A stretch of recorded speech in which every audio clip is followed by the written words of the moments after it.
ठुमुक ठुमुक कर ऊंट गाड़ी दिल्ली की ओर चली जा रही थी।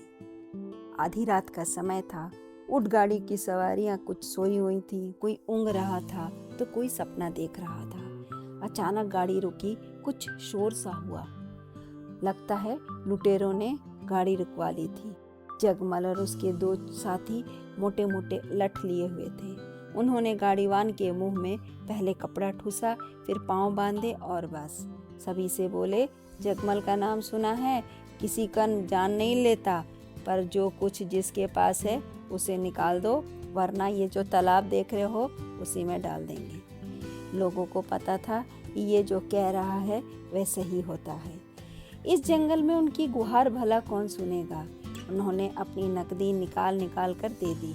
कुल 50 रुपये चोरों के हाथ आ गए, पर 3 बालक अभी भी पड़े ऊँग रहे थे। चोरों ने उन्हें झिंझोड़ा, कड़क कर कहा, अबे तुम्हारे पास क्या है मर्दूदो, घोड़े बेचकर सो रहे हो। किशोर उम्र के 3 बालक आंखें मलते उठ बैठे। उनके समझ में आ गया कि लुटेरों ने ऊंट गाड़ी को रोका है। छोटे 2 तो रोने लगे, पर लुटेरे कहाँ पसीजने वाले थे। तीनों बच्चों के पास छोटी छोटी पोटलियां थीं। माँ ने थोड़े थोड़े लड्डू बांध दिए थे। वे पोटलियां उनसे झटकर जगमल और उसके 2 लुटेरे साथी छीनकर अंधेरे में गायब हो गए। गाड़ीवान के बंधे पांव खोले गए, मुंह से कपड़ा हटाया गया, तब कहीं ऊंट गाड़ी आगे बढ़ सकी। फिर वही पहले की तरह ठुमुक ठुमुक कर आगे बढ़ती रही। आधा पौन घंटा बीता होगा। अपने साथियों के साथ जगमल फिर आधम का। हे भगवान, आज किसका मुंह देखा था, पर नहीं, इस बार लुटेरों ने किसी को तंग नहीं किया, ना किसी से कुछ मांग की। वे बोले, अबे छोकरे लो, अपने लड्डू लो, खाना मजे से। अब किसी का माल तो हम लौटाते नहीं हैं, पर तुम पर दया कर रहे हैं। हुआ यूं कि लुटेरों ने ऊंट गाड़ी लूट ली। वहाँ जंगल में एक पुराना मंदिर था, वहीं बैठकर वे बंटवारा करने लगे। 3 लुटेरों ने अलग अलग पोटलियों से लड्डू निकाले। हर पोटली में एक लड्डू में से चांदी का 1-1 रुपया निकला। उन्होंने सोचा सारे लड्डुओं में रुपए होंगे, लेकिन यह उनका भ्रम था। सिर्फ 3 लड्डुओं में ही 3 रुपये मिले। जगमल बोला, अरे इन छोकरों की माई ने चांदी का रुपया लड्डू में रखा होगा कि दिल्ली पहुंचकर दुख सुख में काम आ जाए। यह तो अमानत के रुपए हुए, लौटाओ उन्हें, नहीं तो यह हम पर भारी पड़ेंगे। बस लुटेरे उल्टे पांव लौट पड़े। उन्होंने ऊंट गाड़ी में आंसू बहाते बच्चों को उनकी पोटलियां लौटाई और चले गए। पुराने जमाने में रेल तो थी नहीं, मेरठ से ऊंट गाड़ियां चलती थी। शाम को चलती और रात भर चलते चलते सुबह तक पहुंच जाती। उस रात छबील और उसके 2 छोटे भाई दिल्ली के लिए रवाना होने लगे। उसकी माँ ने थोड़े से लड्डू बना दिए थे। उस बेचारी के पास जो जमा पूंजी थी उसमें से छबील को कुछ दे दिया। फिर बोली, लो ये लड्डू, भूख लगे तो खा लेना, पर अपनी अपनी पोटली के लड्डू ही खाना, एक दूसरे से बदलना मत। माई ने लड्डुओं के 3 पोटलियां बनाई और हर पोटली के अंदर लड्डू में 1-1 रुपया रख दिया। उन दिनों मंदा जमाना था, 1 रुपये में भी काफ़ी सामान आ जाता था। उसने सोचा, क्या पता दूसरी जगह काम धंधा मिले या ना मिले, थोड़ी सहारा हो जाएगा। बच्चों को इस बारे में कुछ भी पता ना था। ऊंट गाड़ी दिल्ली आ गई। छबील अपने भाइयों के साथ चांदनी चौक आया। पास ही गली में पुराना राम मंदिर था। वहीं नहाए धोए, कुछ खाया पिया, मंदिर में शीश नवाया, फिर चले काम की खोज में। उन्हें खास भटकना नहीं पड़ा। उनको दोनों भाई कपड़े के दुकान में छोटे छोटे काम पा गए।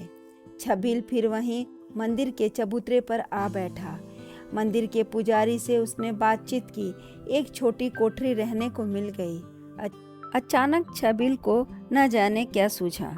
घर में माँ को लड्डू बनाते देखा करता था। उसने कुछ लाई खरीदी, गुड़ खरीदा और लड्डू बनाए। वहीं मंदिर में राम जी को उन लाई के लड्डुओं का भोग लगाया। एक थाल में लड्डू सजाकर बेचने लगा। लड्डुओं की अच्छी बिक्री हुई। बस यही धंधा करने लगा। चांदनी चौक में दूर पास के व्यापारी तो बहुत ही आते थे। वे 1-2 पैसे में लड्डू खरीद लेते, खाते तो खाते ही जाते। छबील राम कटरों गलियों में आवाज़ लगाया करता, माई के लड्डू लाई के लड्डू। उसका काम चल निकला। 3 महीने में ही उसने काफ़ी रकम जमा कर ली। शुरू में एक थाल भर लड्डू ही बिकते थे। उसका काम निकल चला। 3 महीने में ही उसने काफ़ी रकम जमा कर ली। शुरू में एक थाल भर लड्डू ही बिकते थे, अब तो 3 थाल भर लड्डू बिकने लगे। फिर तो उसने लकड़ी का ठेला खरीद लिया। इस पर लड्डू सजा कर बेचने लगा। हाँ, जब भी लड्डू की नई खेप तैयार करता तो राम जी को भोग लगाना ना भूलता। 3 साल बीतते बीतते छबील हलवाई बन गया। उसकी छोटी सी दुकान भी एक कटरे में हो गई। अब वह लाई के अलावा कई तरह के और लड्डू बनाने लगा।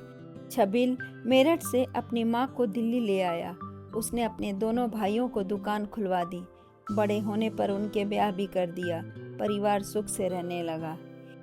एक दिन लाला छबील राम दुकान पर बैठे थे। अब कई नौकर चाकर और कारीगर उन्होंने रख लिए थे। उस दिन एक ग्राहक आया, बड़ी बड़ी मूछें, सिर पर साफा बांधे हुए। लड्डू खरीदे और वहीं बैठकर खाने लगा। तभी छबील को जैसे कुछ याद आया।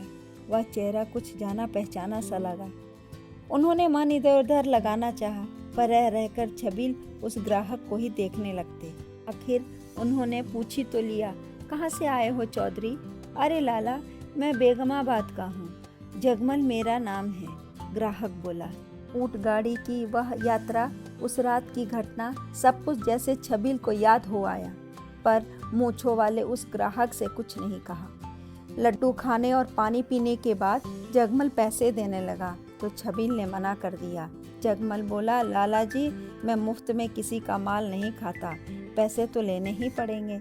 छबील राम बोले, भाई, तुम मुझे नहीं पहचानोगे, पर मैंने आपको पहचान लिया है। तुम उस रात ऊंट गाड़ी में चांदी के रुपए न लौटाते तो मैं यह धंधा कैसे शुरू कर पाता। जगमल की आंखें गीली हो गईं। वह बोला, लाला, मुझे शर्मिंदा ना करो।